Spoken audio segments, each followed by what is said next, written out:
Thanks for coming back. We're going to now have a conversation with the wonderful poets, and we just heard their fantastic readings. So this is what we're going to do. I'm going to talk to them for about probably. So we have a little over an hour. So what I think we'll do is we'll talk for like 35 to 40 minutes, and then I would like to leave time for the audience to ask questions of the poets and just to engage with us. So it's more of a conversation rather than just us up here and you guys watching us like we're on TV or something.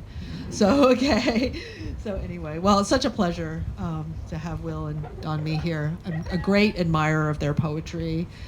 So I'm just happy to have them in this space. So I have a couple questions based on reading your work, but also from the readings that you did earlier. So one of the things about being in different spaces in different countries is that you have all of us have a very different relationship to, of course, the society, the culture, the history, our own identities, and to the English language, depending on where you're located, right? So, for example, I grew up mainly in the American South, in the United States, as the only Asian person in my entire school for many years. Will, you grew up in the UK, right? Yeah, as a racially minoritized person. And Donmi was born in Korea, but then spent a lot of time in Hong Kong, but then immigrated to the United States, right? Is that correct? As an adult? As a student, right, okay. So one of the things that I've learned from being just teaching in Japan and also teaching in Hong Kong is that, of course, our frame of reference is very determined by where we grew up and our own relationship to the English language and to whiteness and blackness, frankly, So there are all these different vectors that are very different, but there's similarities that also reach across geographical space, such as American popular culture, the influence of, obviously, the English language, poetry. So I'm actually curious because one of the things about the conference here is we're in Asia, we're in Hong Kong as a particular space. So I'm just curious about, and I know, Donmi, you had grown up you had been in Hong Kong, you'd also been in Korea, so it's quite different from Will and me. So I'm curious about the influence of Asia, like just of writing your poetry and navigating the space between like a US or UK audience and then bringing in other languages and thinking about a potential audience in Asia. Of course, it has to be English language readers primarily, but how Asia figures into your own work. Of course, I know it does, but I would like to hear you all speak about that. And the relationship to English, because, of course, as Collier mentioned, in a space like Hong Kong, there are Chinese language poetries going on, right? There are other languages, and you translate as well, Donmi. So I'm just curious about how you, geographically, how you place yourself in your poetry and the English language, and specifically in relationship to Asia, and I guess the UK and the US as well, now Berlin, because Donmi, you're now living in Berlin. So whoever wants to go first. Okay, I'll go first since I'm sitting here, so we can just go this way. I was just telling Will during the break that Hong Kong played such an important role in terms of for my awareness about hierarchy of languages, and it really shaped my relationship to English. Because even though I was a child, I had to sort of question, why do I have to learn English and nobody is forced to learn Korean? So why is English more important than Korean? And then when I was living in Hong Kong was still a British colony.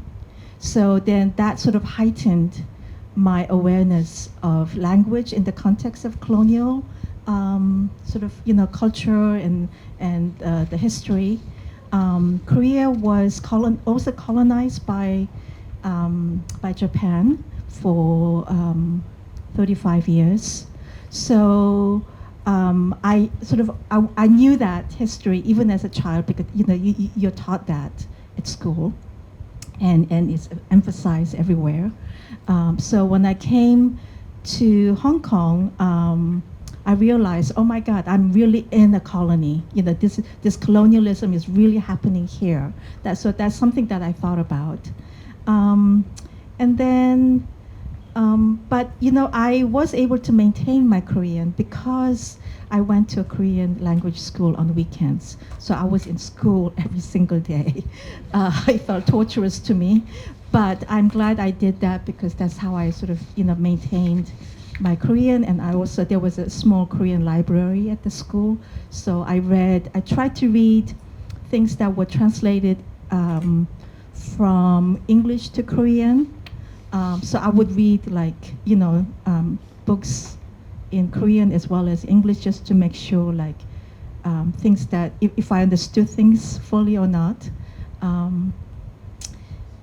Let's see what else. And then I left Hong Kong to the U.S. as a student, as an art student, and I think maybe from while I was in the U.S. I was really lost about, what I felt like I couldn't. I didn't really have a language, for a while I was in the U.S. And then, so it took me a long time to sort of figure out, to think about my relationship to English again. And then only when I started translating from Korean to English, that's when I sort of revisited all these thoughts about language in the context of colonial history, neo-colonial history. Okay.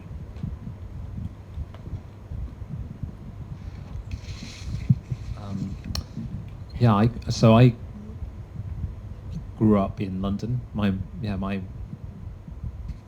growing up was much more static and kind of isolated. Because my mum grew up in grew up in Sumatra, where most of my family is from. West Sumatra, province called Riau. Pekanbaru was the city there where most of my family grew up. And then in the mid-60s, there was the coup in Indonesia, and that kind of fragmented the family a bit, and a lot of them moved to Jakarta.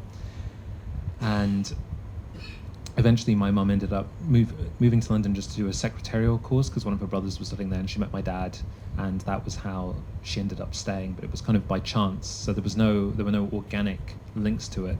And the colonial relationship between Britain and Indonesia, though it exists, is more attenuated. It was a former Dutch colony, but Malaysia was a British colony. So there were quite a lot of Malaysian Chinese in Chinese Malays in London, and I inadvertently, my mum did become friends with them, but she always kind of kept a distance from them.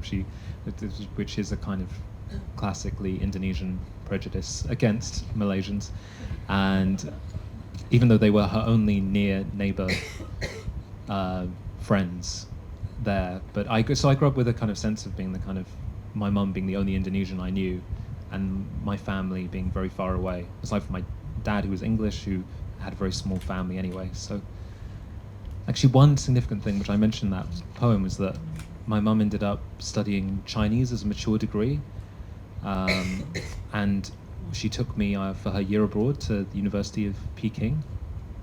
And actually that's one of my earliest memories is being able to roam around the University of Peking, because it was a gated campus. It was very safe, and so I just have all these memories of the pagoda there, which I was obsessed with, and the lake covered in ice, and trying to work out what was inside the pagoda because it was always locked. And I did pick up Chinese while I was there, because I went to a kind of nursery, and I could speak Mandarin. But then I went to Saturday school when I came back, but I lost it over time. And so basically I grew up, this is kind of just a very anecdotal way of answering the question. I don't know what my relationship to between language and place has always been quite complicated for me. I think as I have grown older, I've come to feel like I don't necessarily connect to other people who have the same background as me. I connect to people who there are kind of more fragmented people who have similarly fragmented backgrounds, and there are different points of contact. So there are other people, members of the diaspora in the UK, I often will connect to them more than say another person just because they happen to be Indonesian or Chinese or look like me. Often it's more about this kind of the multiple languages, the fragmentariness, the experience of things which I connect to, and yeah. Okay, great, thanks. I actually want to. These are all connected. I mean, history, form, I actually want to ask a question about form right now, because both of you, I mean, I don't like this word very much, are quite experimental formally. Of course, there's all this debate about what does experimental mean, and it has this long, it tends to have its roots in modernism, the way people define it usually, but in some cases, their expectations often of, say, Asian American, Asian British, or racially minoritized poets, and you all know this. I think you referred to it a little bit in one of your poems, Will, that you read about. But a kind of expectation of a more legible.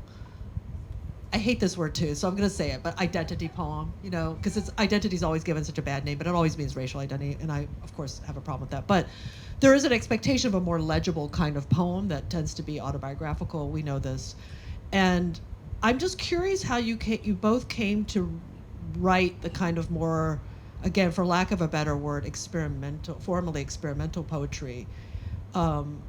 If that just was like a sort of organic thing, or was it, how conscious was that?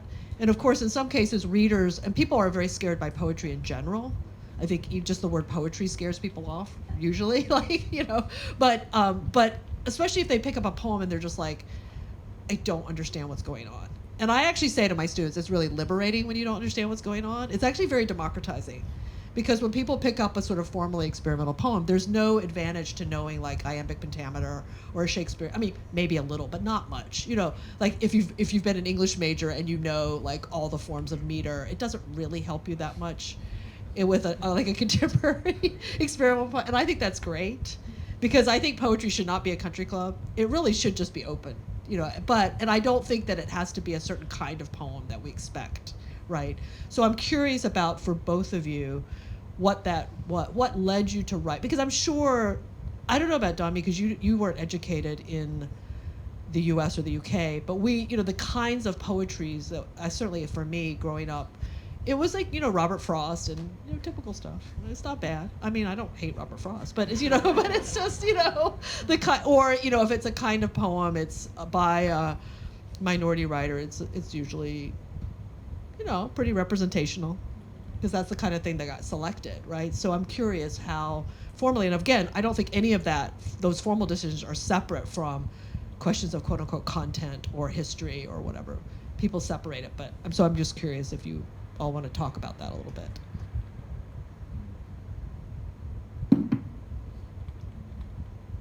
Should I go first again? Or do you want to go? I did have a thought, which also related to your last question, and I just kind of remembered it as I was preparing for this, and I was reading over Domi's books again. I was really struck by the first poem in your first book, in the morning news is exciting, is the Maneg, which is a homophonic translation of I can't remember of Creole. Of Creole. And the poet is sorry. Yeah, no, I've got it.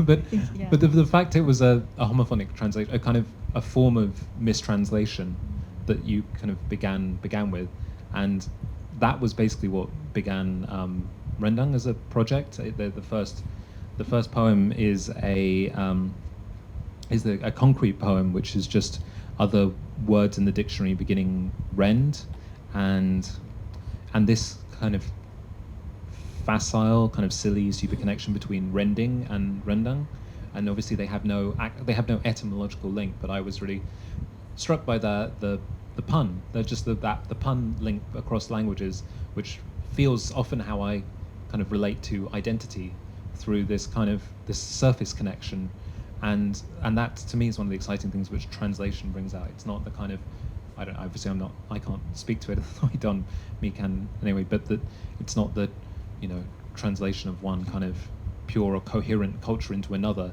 but it's that these often kind of surface connections as well, and there's kind of surprises and the mistranslations, and maybe that also led into the way I have thought about writing, is about these kind of mistakes and mistranslations and puns, and following those kind of leads, those connections, those surprises, and trusting that, because that is my experience of identity. Yeah, I remember the poet. He's a Martinique poet, Mona Achi. I was interested in his work because he was part of the Negritude movement. And I was interested about the fact that he wrote that poem. It's called, in Creole, Mantec, and it means lard. And he first wrote it in Creole, then he translated it himself into French. So I did the homophonic from his Creole version. Anyway, so I know you were talking about puns, but so when I was learning English, you know, I was still a child, so there was no way I was going to study grammar. The grammar didn't make any sense to me. So I was just kind of focusing on sounds, and I was always like paying attention to the sounds of English and how some of the sounds overlapped with Korean sounds. And that's basically what I did in Hardly War. So, for instance, that glossary that I read, where I used that racial slur, gook, that slur actually began during the American War in the Philippines in the early the 20th century.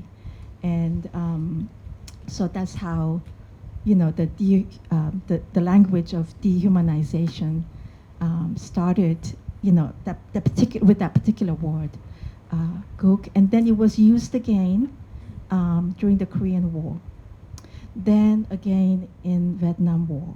So, so it was interesting to me how that racial slur moved from war to war. Anyway, so in Korean, cook means like nation. It can also mean soup. So that's what I was kind of playing with. And then the Korean word for America is mi cook.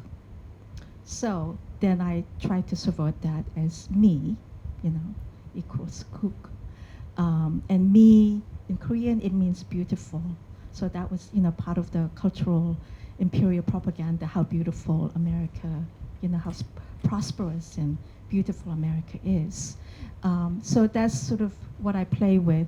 But formally, like you said, I was not trained in the MFA poetry. So I was always, you know, I come from sort of outside of that. During, you know, I studied visual arts, and for my MFA, I started working on experimental film. So this kind of experimentation was just kind of the norm for me, and that's when I started also writing, because I wanted to have a voice over my films. And somehow whatever I wrote, it sounded like a poem. But, you know, like nobody taught me like, you know, poetry should be this way. Even though I did take many classes on poetry and literary theory, but I was just more interested in what language can do or not do, or what we can do with language in terms of, you know, how we can subvert, you know, language. And then I guess the second thing is you know, the visual part. And, you know, I just grew up with a lot of photographs around me. And then suddenly it just sort of hit me much later in my life about the importance of my father's photographs. That I've been looking at them all my life. And then suddenly I was looking at them in a whole different light.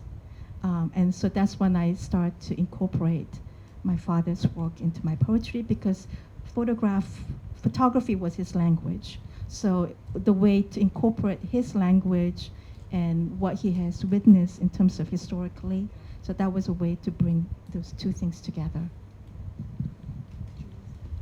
Yeah, I was just going to add that that just made me think that the quote unquote experimental poetry is often, to me, poetry which is closer to song, to the music of words and the sound of words, and that I think so-called traditional poetry is often harder for many people to understand because it's trying to do something quite conventional, which is just to translate experience. And often it does just raise the question of why is that a poem? Because you've just, tried to write about, I don't know, slaughtering a pig, but you've chosen this very strange way to do it. Whereas if your attention is to sound, then that's closer to song, and it makes sense to me that you're attentive to that. And yeah.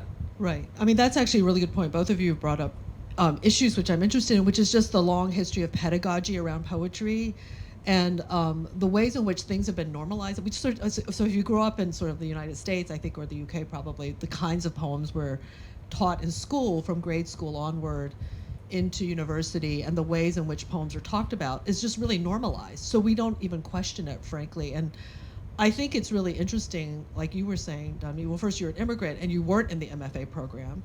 So you were coming from a different art form. And I actually found that, like, I tried to do a reading of, a close reading with students of Gertrude Stein, one of the Tender Buttons poems. And I think China, somewhere in China, it was either Fudan or Tsinghua, I can't remember. I think it was Fudan in Shanghai. And actually, so I've done this in American universities where you give them a Gertrude Stein thing and they're really angry. Like they read it and they're furious. They're just like, I don't understand this. And it's like, why does it say this on the title, but it doesn't match? The whole thing. And they're really enraged. I mean, she's like, she was writing like over 100 years ago, right? So it's like a little, so, and then what I usually do with that exercise pedagogically is I then give them a typical sort of New Yorker poem about a middle-aged man raking leaves in the backyard and having an epiphany about his life, right? Which is much more legible. It's much more what people are used to. And then they'll often read that, and then they kind of, it's like a light bulb goes on. They're like, oh, I see. So this poem, the second poem, even though it's more legible and I'm more familiar with it, it is really directing me how to feel at the end of it. Because there's usually a little epiphany, and it's totally manipulative, right?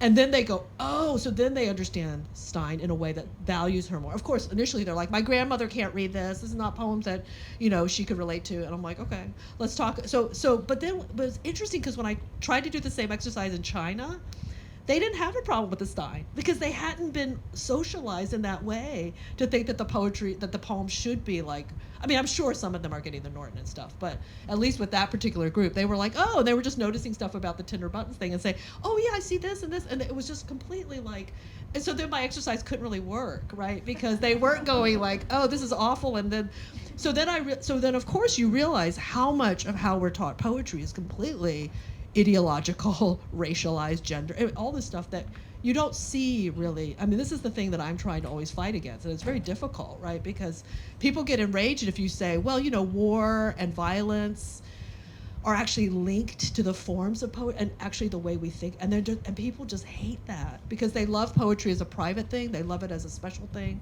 I get it. I mean, it's not to say we're going to trash Keats now. I love Keats. I mean, that was my link to my father, was actually romantic poetry. It wasn't Chinese culture, but I just think you just made me think about that. And then what you just said, Will, about the sound, why would you write a poem about, but we've been also socialized in certain ways. And with Stein, it's not even just the sound, it's also just the letters, the shapes, Yes. like the way that she'll put calm and clam next to each other. Not because they link imagistically, but because of the letters. And then to me, I've always thought that would be a child instinctively would understand that because you're closer to the source of language, that you can see the strangeness of it. And it's to me, that is really freeing and exciting. Okay, I'm going to pivot around. I'm just going to bounce around on different things that came up from your reading. So I'm interested in actually the influence of the Cold War. Obviously, it's much more obvious in Don Me's poetry, obviously with the Korean War and the Vietnam War. But Will, your poetry, I mean, obviously the coup in Indonesia was CIA backed, right? So I'm always interested because I taught in Japan last semester, and what's interesting in Japan is it's very Japanese when you're in Japan. Like people don't speak a lot of like English, like in the sense, and also when you go to Okinawa, where Collier actually grew up, there are bases there, and but you don't see it unless you drive out there. I mean, like if you're in the main city of Naha, it's pretty Japanese. And you see the servicemen sometimes. But what I find fascinating in Japan, and I don't know, I mean, to a certain extent, other Asian countries, but I'm going to speak about Japan, is that the American influence is really pervasive.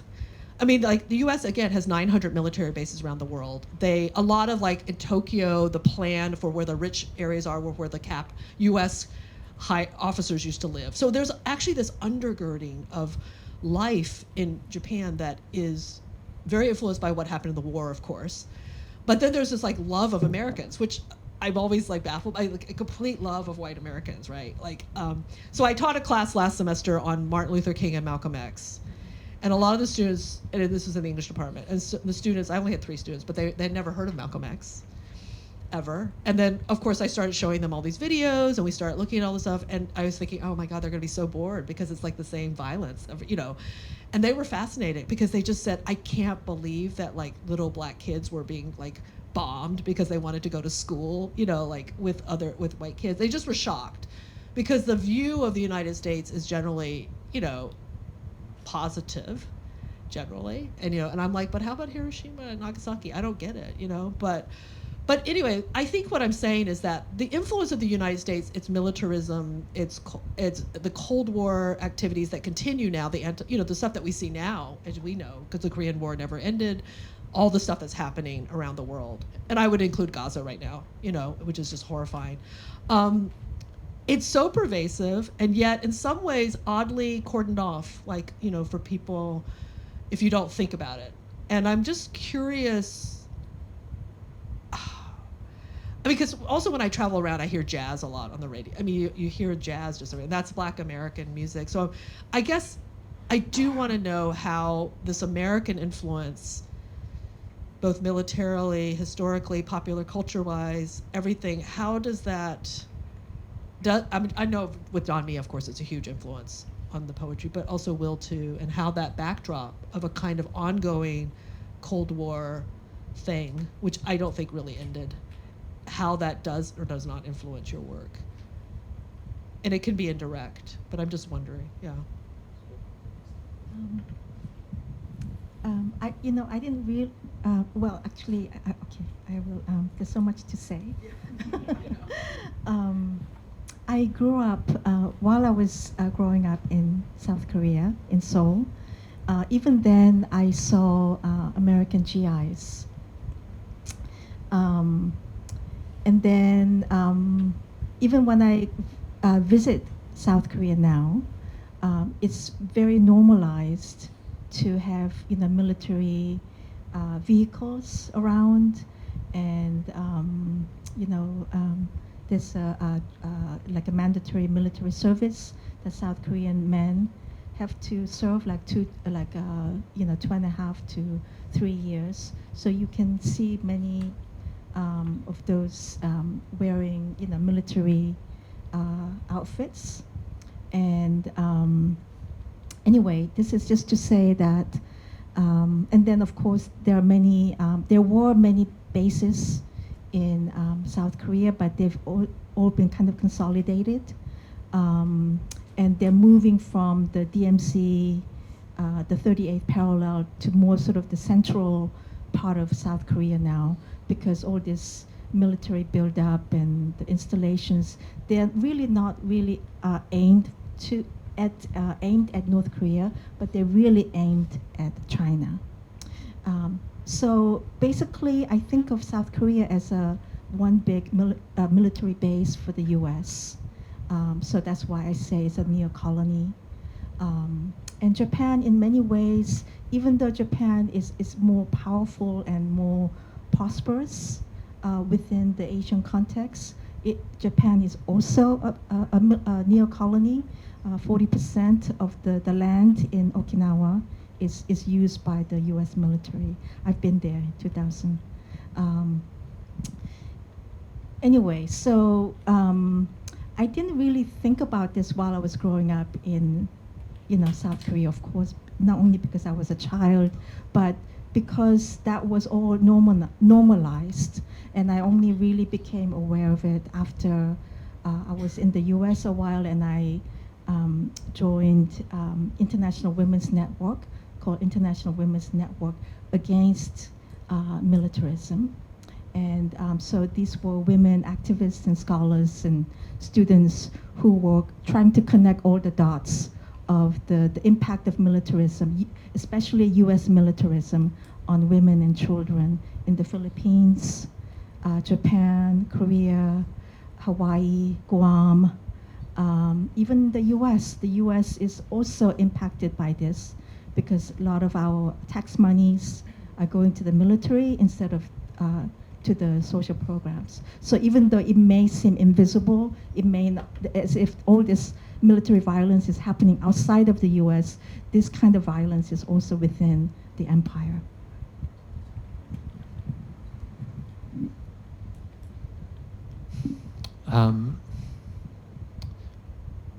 Yeah, it's kind of hard for me to speak to, having grown up in London, but I guess that, yeah, it's something I've only really reckoned with the legacy, the way it's been passed down through my mum, and how it's affected me, which is the legacy of in Indonesia of suppression, of the suppression of Chinese Indonesians, which was linked to the military coup, to the US funded military coup. So it feels to me like the US role in Indonesia was mediated through the Indonesian military, and so it was less present there. But it was the direct result of things like the Bandung Conference in the mid-50s, where you had this sense of kind of utopian possibility of non-aligned nations kind of coming together. I've been to the Bandung Museum. I went there the last time I was there. It's nobody seems to go there. It's like this kind of slightly moldy place, but it's a kind of amazing testament. You know, you can see Sukarno and there's statue. You know, there's these like wax models of Sukarno and Nkrumah just like across from each other, and this amazing moment of kind of global solidarity, which was crushed and in favor of this form of very repressive Indonesian nationalism that my mum grew up under. She like other members of our family had to change their names. The Indonesian was enforced as the one language, and that was in a sense passed on to me. And she grew up with doctored school books which didn't tell the story of Indonesia, and I guess Indonesia is still kind of is still locked in that embrace with the military. I don't know if you've probably seen the Suharto son-in-law Prabowo just won the latest election, so it's a kind of continuation. Thanks. Okay, I'm going to ask one more question, then I want to open it up to the audience. I'm glad that you brought up Bandung, because Richard Wright was actually the African-American writer, actually wrote a book about that. And I remember when Amiri Baraka, fabulous, greatest Black American poet from the last century, I had invited him to my college, and he said that the one photo he kept in his office was of W.E.B. Du Bois, very famous African-American scholar, and Chairman Mao greeting each other. So these ties have been there across Black and Asian. So I actually want to... Richard Wright book is amazing. I was amazed when I discovered that in my so he actually wrote it 20s. he wrote it. And then Don Mee brought up the Negritude poet, because for me, Aimé Césaire is just an incredible model of somebody who could write really experimentally and be very anti-colonial and very fierce politically, and there was no trade-off or either or. So both of you have brought these up. So I actually do want to ask about the influence of Black British or Black American or Black French, of Black poets. Because for me, growing up in North Carolina as the only Asian person, really, except for my sister, and where I grew up was like 40% Black, because it was the South. It was very segregated. And I think Asian Americans either they, like my cousin who grew up not far away, assimilated toward whiteness completely. And for me, I think the experience of growing up in that environment was to be just radicalized around race, because I saw structurally, of course, I had the racial bullying, but seeing the ways in which structurally Black people and every day the way they were just despised and treated as less than human. That did something, and people go in different directions, of course. But I think also in terms of literature growing up, and when I was a teenager, someone like James Baldwin was very important to me, and later people like Baraka and Césaire and others. So I'm just curious because, of course, you know, Will, I've done work in the UK, and we've talked about Black British poetries, and Don Me, of course, spent a lot of time in the US, and I'm just wanting to triangulate a bit because I do think worldwide the struggles, the liberation struggles of Black people and the work of Black artists has been so important. And I'm always just amazed at the output of African American, of just musicians and artists and writers and the quality of that. Of course, after so much struggle and difficulty, and that's always impressive. And when I travel around the world, the one thing I do hear is Black music. Usually, that's the one American thing that, in Hollywood movies, but I'm not going to those. But you know, so I wonder if you could talk a little bit about maybe the influence of just politically, but also aesthetically, of Black writers in your work. And I think it's important, even though this is not our focus here, but I think even, you know, I think it's just really important to acknowledge that in some way and to recognize it, you know. For me, Amy Césaire has played a huge role in how I think about, it played a huge role in how I think about translation, as well as my writing. And also, when I started to learn about Asian American history, I learned that in the beginning, in the 68, the Asian American movement wasn't just about Asian American identity, but identity that intersects with the Third World movement at that time, and that it was also an anti-war movement. So then I read Baldwin. And once I read Baldwin, I really wanted to write. And I thought I was going to write prose. But something else came out. What else I was going to say? I can't remember. Yeah, okay, maybe. Yeah, I think Baldwin has been such an influence on so many people, even those of us who work on poetry, you know. I actually played hooky from work when I was in New York as a young person. I went to his funeral at St. John the Divine. I'm so glad I did, you know. But yeah, no, he's so important. Yeah. Oh, yes, Du Bois. Oh, yes, Du Bois. Actually, he appears in Mirror Nation about his his idea of double consciousness, and also Said has been very important to me. Yeah. I think most Asian poets who published in Britain in the 70s and 80s were considered Black because of the prevalent idea of political blackness, which is obviously a contested term nowadays. But there was a lot to be said of that kind of politics of solidarity, which is was class based, and there was a sense that the struggle was the same. So in the 80s in the UK, there were a lot of riots in the wake of very prominent, famous murders and police brutality. There was a fire in New Cross, and there was a sense that Asian British, Black British, it was all part of the same struggle. And there was amazing poetry and small presses kind of flowered in that period and publishing that work. And it's been really inspiring to read that, and also in the wake of the poetry culture I grew up with, which was much more kind of neoliberal, and it was more about kind of cording off a very specific form of identity. It's kind of interesting to see how kind of reading the kind of histories of these poets and being like, oh, that was a Chinese Guyanese poet who just was published in an anthology alongside British, Pakistani, or Caribbean poets. And yeah, that's been inspiring. And actually, I was going to pivot slightly. You mentioned a poet called Habib Tengor, who's been important to me. I helped translate his work a couple of years ago, and he's an Algerian poet in his 80s, but he publishes in French, and he writes really amazingly about the intersection of colonialism and language, and and it was very helpful to me to discover as well. And that's kind of what I was going to get at, this idea of kind of dispersed solidarities.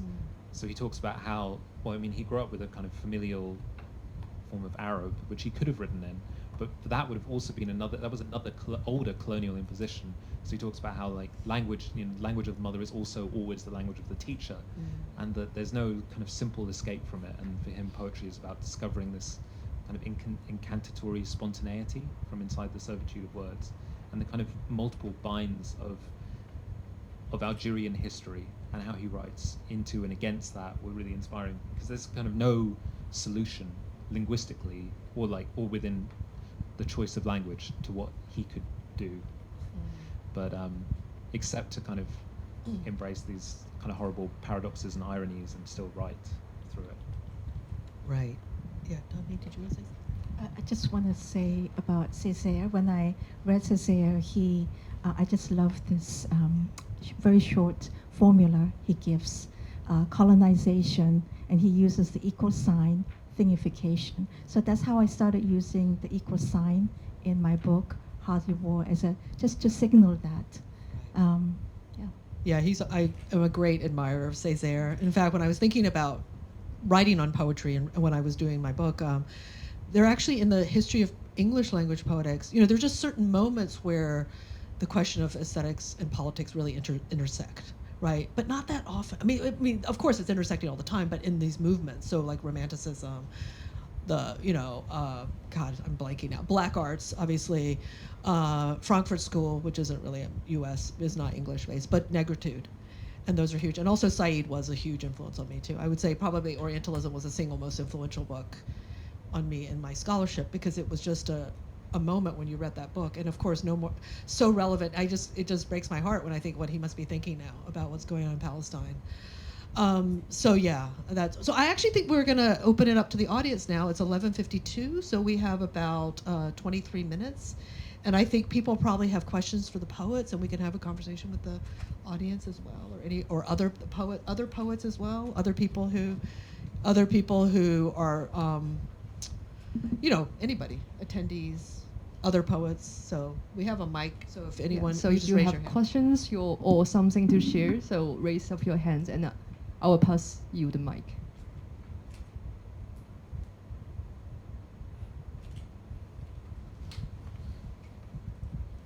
Oh.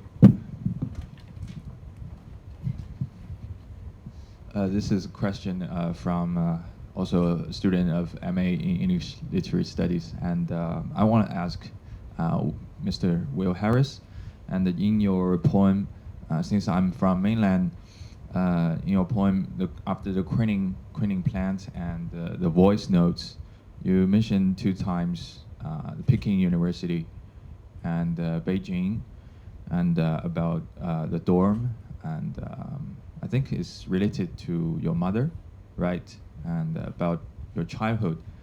And I always wonder, how does that influence you, or what kind of impact or influence on you if the experience in Beijing right? Yeah, I mentioned that. I think it's something I've only realized. I've only realized the significance of it in the last few years, because it was some of my earliest memories were formed there, and it was also a time where because I picked up Mandarin. Obviously, it was pretty easy because I was only 5, so I wasn't like speaking really complex sentences.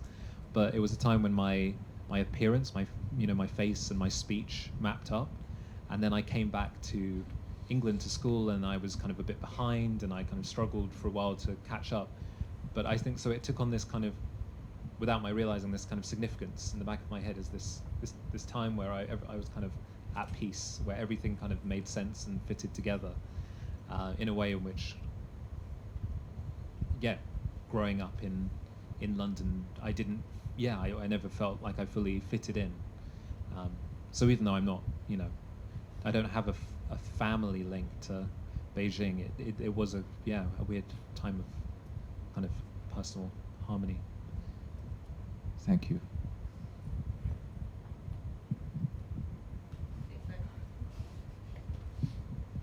Yeah, so thanks very much for the readings and the conversation. So what I was interested in hearing more about the history. So how your works, how you think your works engage with history in different ways. Because one thing that struck me was Will Harris's. Will, when you, I think earlier when you did your reading, you mentioned how history is compressed. When history is compressed, the only way that one can respond to it is through dreams, I think. So I'm not sure if you recall saying that. And then in the case of Donmi Choi's, Donmi, your poetry, what was interesting, what struck me was that there's an attempt to try to deal with the violence of history. You have to, there's maybe an incoherence in response to it, or a fragmentation. So that's the only way that one can respond in language or in poetics to history. And so I was wondering if you had any thoughts about how your works differ in the way that they respond to history. So thanks.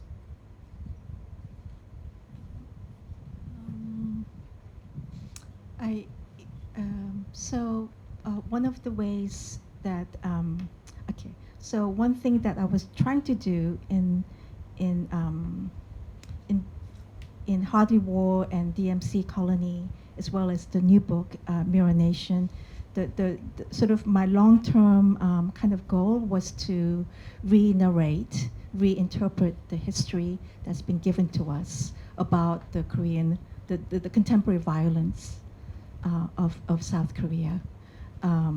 And so it involved re-narrating the official narrative. And so, and the way that I went about doing that, the reason why it sounds fragmentary is because I also looked at many propaganda military materials, like films about the Korean War and what kind of language that they were using. So I did incorporate those kind of military language as well. And then also trying to subvert them or sort of juxtapose them with something else to sort of highlight that. Yeah, and also another thing that sort of runs through this whole trilogy is that it's Roland Barthes that said history is hysterical. So that's his idea of that photography is subversive not only when photography repels or frightens, but when the photograph is pensive, and that his idea of punctum is where you look for these sensitive points or marks or wound in the photograph, and those points can be very personal.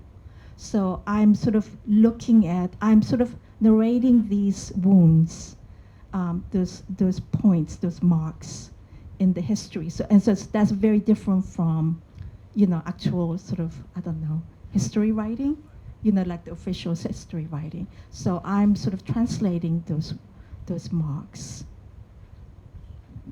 Well, in a way, I just wanted to say really quickly before Will says something. In a way, both of your poems will offer almost like a counter archive or just another alternative archive, but also, as you said, Donmi, a sort of way of rewriting history that's different from the official narrative or the official discourse or things we get in the media all the time.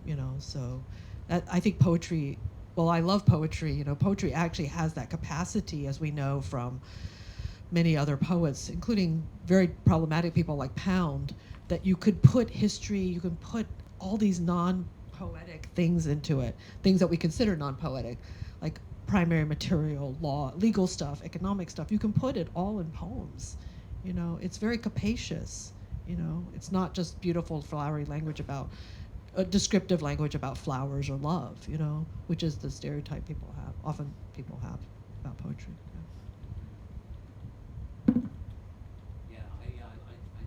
That line about history being hysterical is really great. I didn't realize that was Bart. I'm trying to remember what the kind of Freudian definition of hysteria is. Is it to do with kind of overspilling? Wandering uterus, isn't it? Wandering uterus. It is a feminine, right? It's Feminine. about It the is definitely uterus. It's feminized. about hysteria. Well, hysteria was gender based. Yeah. It was about women Yeah. and how crazy they were, right? And it was the idea of a uterus wandering around in the body. Yeah. I think, right? Yeah, I mean, I guess the whole history of psychoanalysis is very gendered, but but And raced. and racist. But that word, in the way it's entered the public domain, it's still like it has a sense of not. Yeah, I guess a lack of control. So it's. Yeah, I guess most of history is, well, in the way it's passed down to us, is a series of events. Is like not is boundaried. Is this led, is causation based, this led to this, which led to this. But the idea that history could be kind of completely uncontainable, I think, yeah, I don't know how I personally relate to history. I like, Dorothy said, I like including things. Like, I've been working on that Stonehenge piece, and I've been reading a lot of, well, not a lot, I've been reading a bit of like Marxist archaeology from the 50s, like the most famous is like Gordon V. Child, and he's really amazing in the way he writes about Bronze Age societies and how the creation of bronze alloys required of the first forms of globalization, because the deposits of copper were, they weren't evenly distributed. You couldn't just like, not everyone had access to copper, but once there was this technological development, the creation of, copper-based arrowheads and axes. You needed to create commerce with other places, and so that to me is interesting, and is like that's like also the stuff of poetry, because that has so much relevance in terms of language and how that evolves by turn around commerce, around history, and around the stories we tell about certain things that you could tell a story about that development, which is very like the way we often think of Bronze Age societies filtered through like 19th century ethno-nationalism is of discrete societies developing in a particular way, but that was never true, really. Yeah, back there's someone. Hello, thank you so much for being here. First, I just wanted to respond to what Domi Che had mentioned about using and subverting official language in her work. I thought when you read your poetry that your voice sounded like an official, like kind of like train announcements, and I really enjoyed that just from a personal level. But in general, my question is for all of you on the panel. What kind of poetic techniques or devices are you really drawn to these days and working through?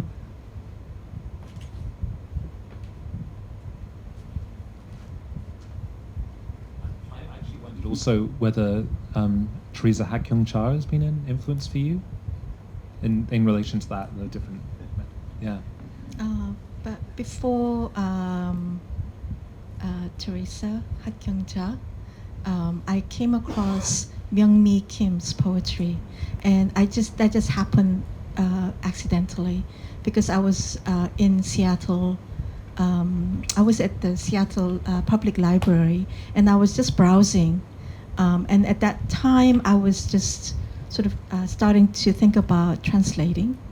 But so I was really looking for Korean books. I mean, like Korean language books. And then I just happened to come across her work, and I thought it just made total sense to me, what she was writing, even though people complain about her work being inaccessible. But she's an experimental poet, and somehow her language just made total sense to me. And then I did come across Cha's work, year 2000. Her retrospective was going around the whole U.S., and it eventually made it to Seattle. So I did get to read her book, Dictée, and also her, just to see how the rest of her visual, works like film and other conceptual based work. So now I can't remember your question, sorry. Poetic the device. kind of, yeah. Yeah. in Mirror Nation, the latest book, I found myself writing a lot of prose, and like a prose form, but they're not quite prose. So, you know, hopefully they're kind of a hybrid, you know. So that's what I'm writing. I mean, that's more my, you know, recent work. And I'm writing a lot of essays right now. So, but not like a, you know, conventional essays. Yeah, maybe it's a boring way to think about it, but I often find myself also yo-yoing between kind of prose and poetry, or a time. And I felt like after my first book, I really wanted to write something which was kind of pushing what I thought of as lyric poetry, as in kind of writing that wasn't reducible to a paraphrase that couldn't be kind of summed up, because again, maybe I got too in my head, but I felt like the way people talked about my first book, well, it was like it was kind of constantly being reduced to a kind of legible sense or an argument, and I, you know, and also reduced to my own identity and my own particular background and stuff, which was being read into it, and I wanted to write the kind of book that couldn't be read into in that way, that kind of refused to, that kind of made things up and was, interested in the stuff. Myung-Mi Kim was an influence, and the kind of tradition of language poetry, but language poetry, the kind of not white language poets were ones I was interested in, like Maimé Bursenbrugger and Nathaniel Mackey, and the way they created a kind of soundscape for their work, I was just really interested in. But now I feel like I'm going the other way, and I'm again interested in prose and what you can do with argument in that, and maybe using history and the things like the last piece I read, and I feel myself kind of drawn towards those two. Maybe they don't have to be binaries, but sometimes in my head they feel like binaries between like music and kind of argument.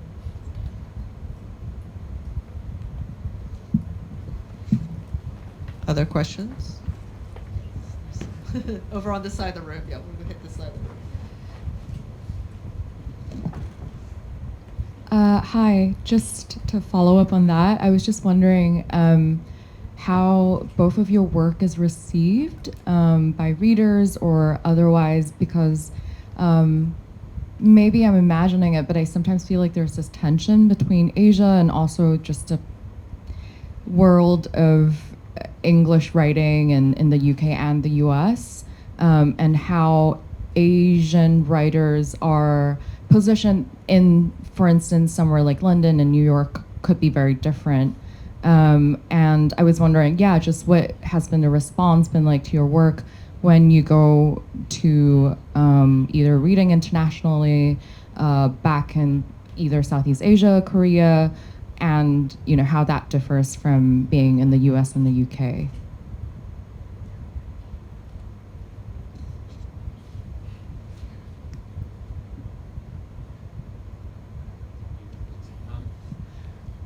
My main feeling is that I try not to think about that side too much, because I guess when you start to publish, I mean, I found it a very frightening process, the idea that this work could travel, and that you've just kind of you've unleashed this demon that could then destroy you, and also because I guess you've made a commodity which can then travel, and we live in a kind of globalized economy. But writing itself is not necessarily a globalized thing. I mean, writing is very local.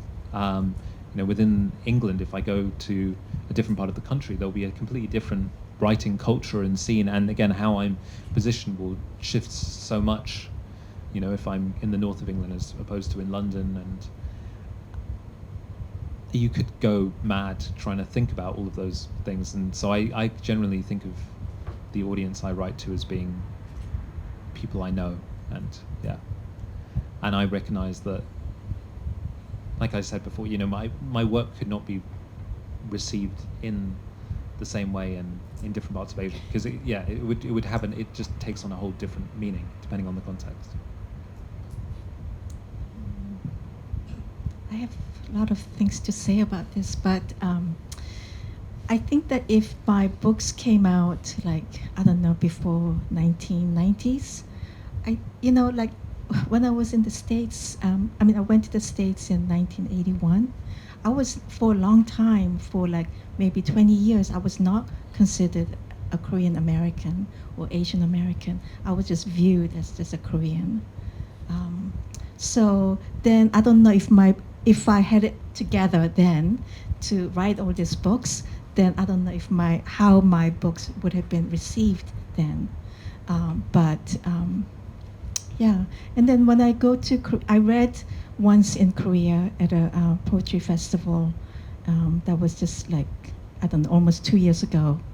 And in South Korea, I'm not really considered as a Korean. I'm considered as an expat. So I don't know, I'm also displaced within Korea as well. Do you want to follow up? Yeah, I think I'm talking about it less in terms of positioning yourself or, what critics say, but also just what readers have said to you, either in person or, them talking about what work of yours resonated with them, if that makes sense. So were you also earlier when you were saying there's this thing separation with Asia and the rest of the, are you saying that in Asia there's a particular way of receiving certain kinds of poetry or people like certain kinds of poetry? No, just that I think sometimes the Asia being whatever we define it, but just the way that diaspora English writing out of Asia is sometimes positioned differently from writing, quote unquote, coming out of Asia. Right. Oh, okay, right. And that was actually one of the things that with our conference, that because we know like there's Asian American and Asian British, but then a lot of stuff in English coming out from Asia is often more marginalized, I think. I don't know. Yeah. Is that okay? Right. Yeah. Okay. Thank you.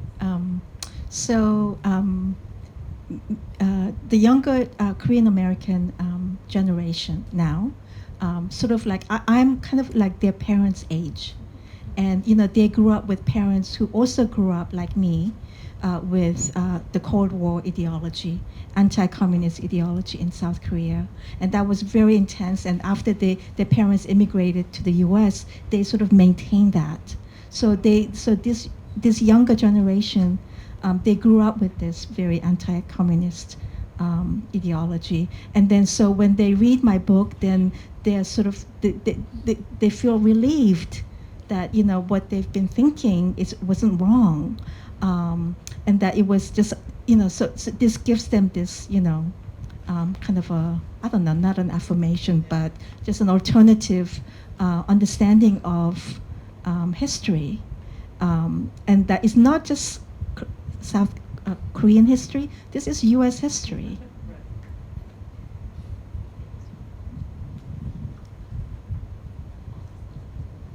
So, I just want to make sure I've understood your question. Just Quickly. not so much like. Are you saying that usually when you finish publishing poems, you don't ever hear from people telling you what they think about them, or you just try to not think about it at all? I do.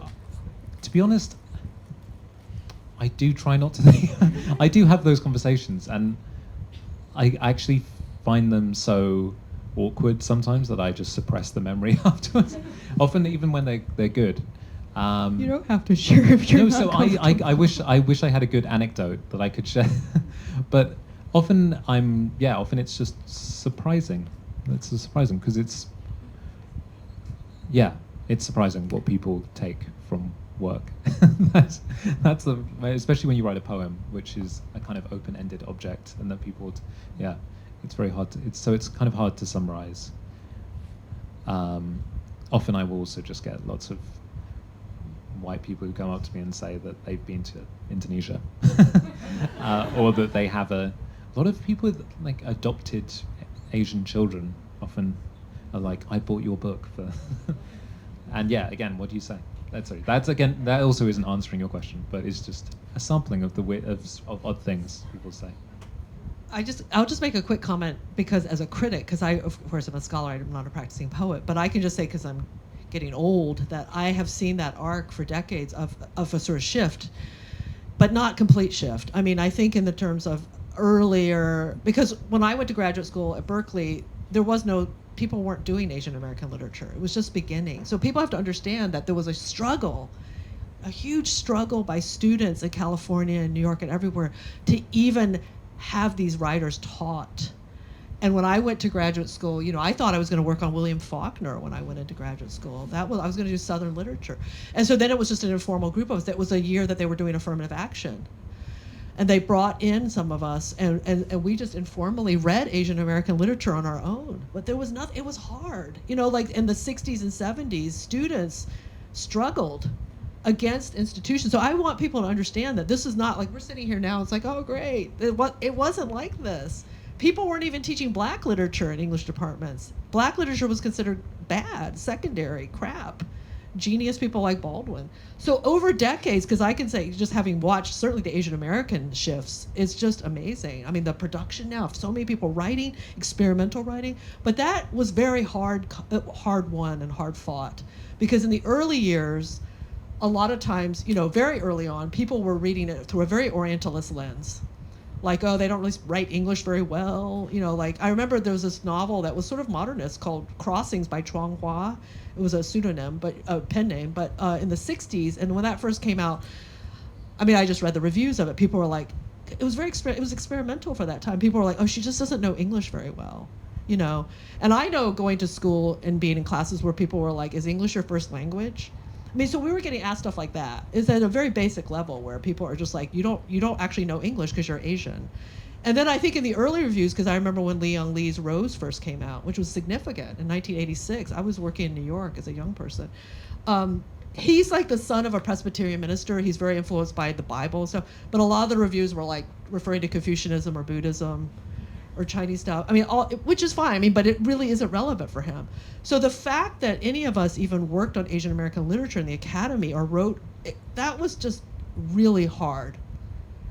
Because everyone thought that we were working on just inferior, subpar literature, and that we were people who did not really understand English very well.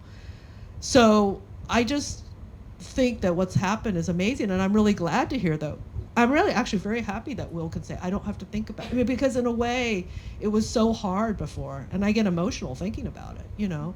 And then sometimes with young people, they're just like, why weren't you more critical of so-and-so? And I'm like, are you kidding me? Do you know how hard that was? Like, people were losing jobs. I mean, you couldn't get a job if you criticized very important white critics of poetry and said that there were racial issues with their work.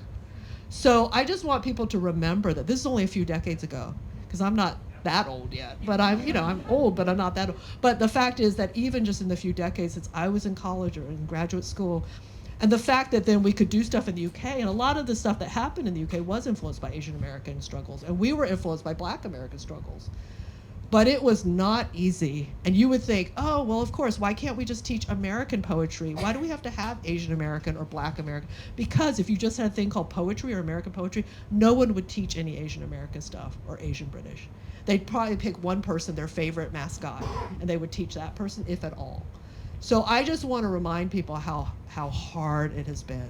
And lots of unknown people and students and young people and forgotten people have struggled, so we can get to this point where we can just have something like this. I would like to add to how hard things were, even for translations. 2 decades ago, I couldn't find a publisher for contemporary, female feminist South Korean writer, poet, because the trend, what was sort of considered, poetry from Asia had to be about nature, about clouds and mountains and all that. And the contemporary women didn't write about those things. They were writing about how their lives were being impacted by dictatorship, militarism, neocolonialism. They were just writing about their real lived experiences. So these, I struggled like for years to find a publisher. So now they think that some of the poetry that I translate is sort of, is more acceptable, widely known, but really it was just really not acceptable back then even, yeah. Okay, So we'll I have, think there might be just one more question Yeah, because yeah, I think yeah. she had, or who, some of you had your hand up. Yeah, I don't know. Perhaps Maybe we these last collect these two questions You'll do together. the last two. Yeah, we'll just do those two. Hi. Yeah, so my question's perhaps not fully formed, but I was thinking about the question of translation with both writers because, like, both of you do translation, right? And but how does the idea of like language as, because when you speak multiple languages, you think and feel in different languages differently, or your experience with each language can differ. So I was thinking about how like the languages that you speak or translate in, how do they, because even words like rendang is like, you know, that's Indonesian, that's Malay, and I'm just thinking as like someone who works on Malaysian literature, how do you arrive at the question of language in your writing? Like how do the languages you grew up in, the languages you speak, the languages you feel in, how do they arrive in the language used in your writing?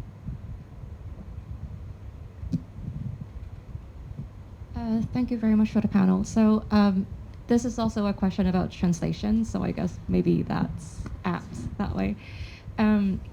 I'm like, since we have like we're talking about like languages and origin and the reception of your writing for different readership.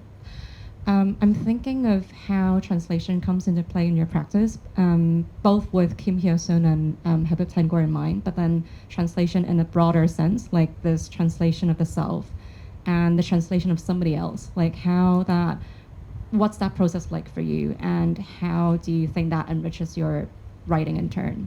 So like, I guess a general question about using different languages, but also like this act of translation, which I think is a little bit different from just like, you know, like linguistic play. So thank you. Yeah, thank you. That's difficult. But to go back to the poetics, you know, device, I treat translation as a poetic device in my own writing. So meaning it's not just, translation is not just about what takes place between different languages, but also how we interpret the history, how we read the world. So that's sort of one level of how I think about translation, and also translation that can create different modes of writing. And I sort of start to think about that in DMC Colony, where I can create different modes of language. So there's sort of the visual, the tracings of lines, and of course the photographs and all that. And then I think that, did you say translation of self? And yeah, okay. That also plays a big part in my writing as well. So not only translating history on a sort of collective level, but on a personal, you know, the translation of my family's diaspora. And then, you know, that line that I read, translation is a mode equals translation is an anti-colonial mode. Okay, so translation is a mode, or translation is sometimes is translated as form. Translation is a form. That's by Walter Benjamin from his essay, The Task of a Translator. So basically, all these different languages are just different modes, but then it really leads us to the same, you know, thing. You know, so he uses the example of the word Brot in German, which is bread. In French is pain. So they're in different mode, but they're really, you know, talking about the same thing.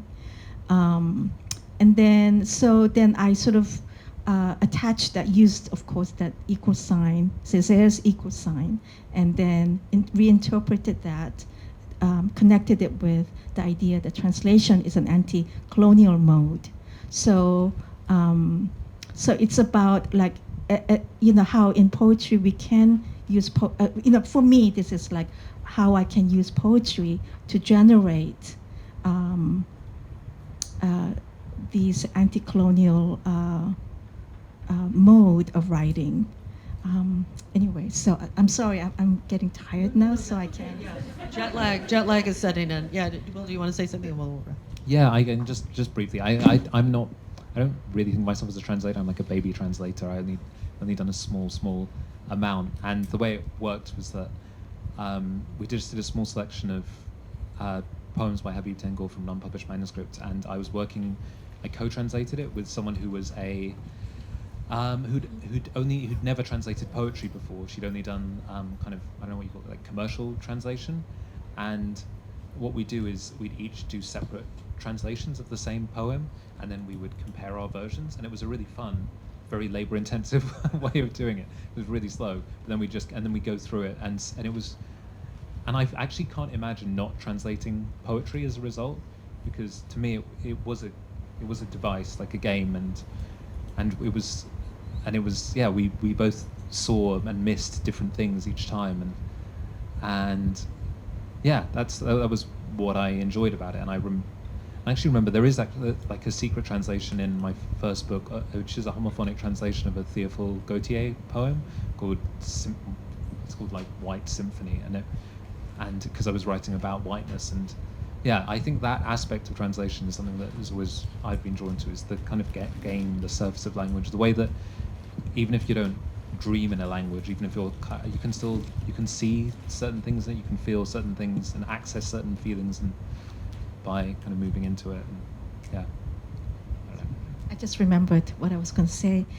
So when in translating a poet like Kim Il-sung, it's not only translating her work, but contextualizing her work is also a part of translation work. Thank you. Thanks to everyone for the questions, and please give a round of applause to our poets. And